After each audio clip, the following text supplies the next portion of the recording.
You know, people see the sheep and the cows and they love them. They think, well, that's amazing, it's not just a white sheep or a black and white cow, it's a Highland cow with horns big and ginger. You know, they love them sort of things. At the minute we're using a grazing regime through conservation grazing to keep our sward height down and produce favourable conditions for the wildflowers. It's really important for the biodiversity of all the bugs and also the birds. It has a wider effect on the food chain.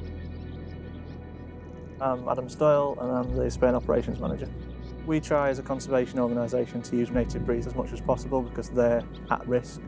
So we use pure breed Hebs for our conservation grazing, and it's just because they're quite hardy, as in the name, it's Hebridean, so they're from the Isle of Hebrides. My name's Rosie, I'm the Living Landscapes Assistant at Spain. Cattle wrap their tongues round the big patches of grass and pull it out. That creates like bare patches within it and creates like a mosaic of habitats. And then that provides you patches for your wildflowers to come through. This should look like the Maca on the west coast of Scotland.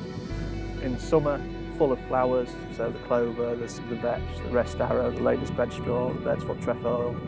Smells really sweet, hive of activity for all the insects, the butterflies. Should have breeding skylarks on the fringes, breeding meadowpipits in the tufts of grass. It supports a wide variety of different species just by managing it in the right way. We've got some fantastic dedicated volunteers that all just give a lot of time to looking after the livestock. We come 2 days a week, me and my sister, and just come to check on them really.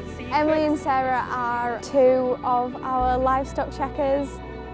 We've got a nature reserve on the doorstep, so when we saw the livestock checking, we'd done nothing like it before, but we thought we'd give it a go. They're so passionate about our livestock and personally bond with them, which is great for when we need to catch them because they really, really trust Emily and Sarah. Sheep nuts. It's like little Haribo for sheep and they love them, so they'll come running for them. Come on! Sheep really prefer the sweeter grass and the flowers are very sweet. So as soon as the flowers start to come out, they will go out and nibble all the flowers off. So we need to move the livestock out of there before they come into flower because we need them to flower and then reproduce the seeds to keep the populations going for next year.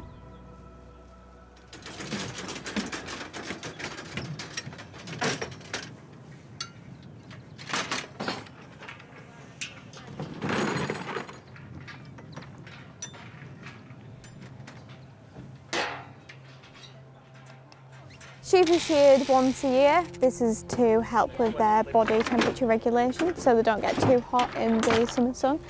But it's also to help against fly strike. So flies like to burrow into their coats and lay their eggs, which is not fun for the sheep as the maggots can eat into their flesh. There's a lot to think about.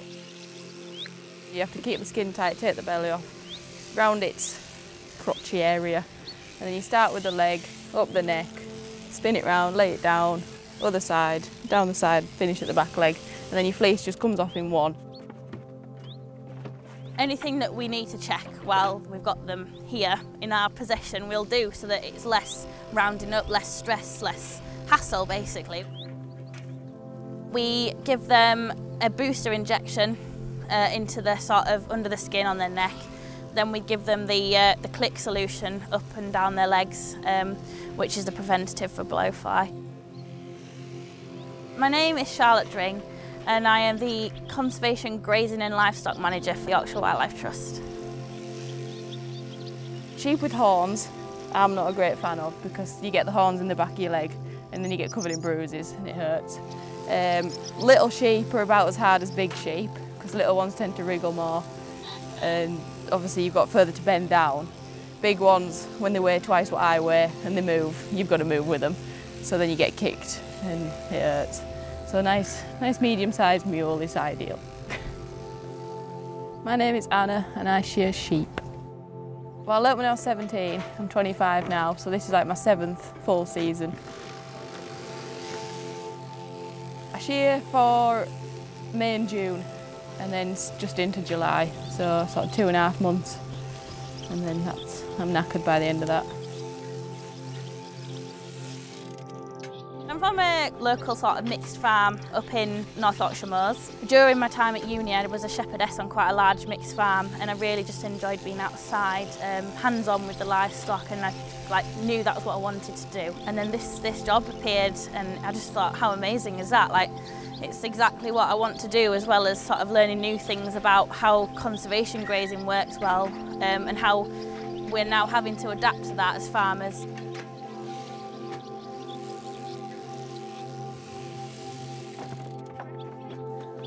The fleeces are kept within Yorkshire Wildlife Trust. They're washed and then sent out to our volunteers, who make them into produce that we sell at the shop. So we have like fleece blankets, and we also have nice fleece hats for the winter.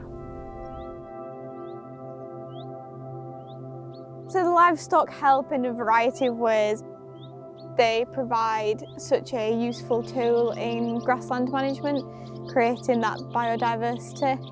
But they also provide the interaction between us and the work we do with conservation grazing to the public, so they can see they're being used on our grasslands rather than us using more conventional ways such as just mowing the grass.